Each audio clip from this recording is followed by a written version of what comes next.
ఇవాళ మనం question answers story బుక్లో 5th క్వశ్చన్ చూసేసుకుందాము. How is wind generated? Wind అనేది ఎలా జనరేట్ అవుతుంది అంటే ఎలా తయారు చేయబడింది, ఎలా తయారు అవుతుంది. Some parts of earth receive direct ray from sun throughout the year and the air is always form.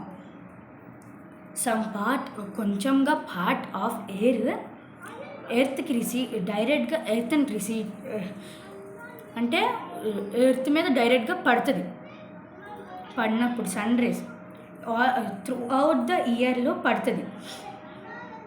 ఆ పడినప్పుడు ఎయిర్ అనేది ఫామ్ అవుతుంది. ఎప్పుడు ఎయిర్ అనేది ఫామ్ అవుతుంది డైరెక్ట్గా ఎర్త్ మీద సన్ రైజ్ పడినప్పుడు. Other places receives less sunlight. ఇంకా కొన్ని ప్లేసెస్లో లెస్ సన్లైట్ రిసీవ్ అవుతుంది, కొంచెమే. So the air is cooler. అక్కడ ఎయిర్ అనేది చల్లగా ఉంటుంది. Wind is generated when air comes into motion. Wind generate అయ్యేది ఎప్పుడు? ఎయిర్ అనేది మోషన్గా ఉన్నప్పుడు, అంటే కదులుతున్నప్పుడు. Form air weights less then cold air and thus rise above. వేడి air wait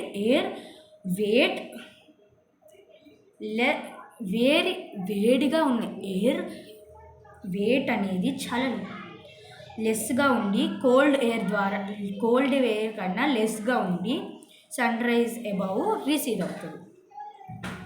then cool air move in the replace the rise warm air.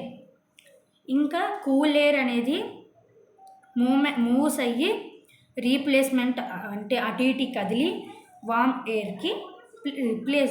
ఎయిర్తో సహా move అవుతుంది.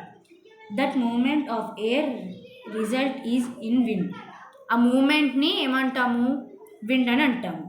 5th క్వశ్చన్ కంప్లీట్ అయిపోయింది. బాయ్.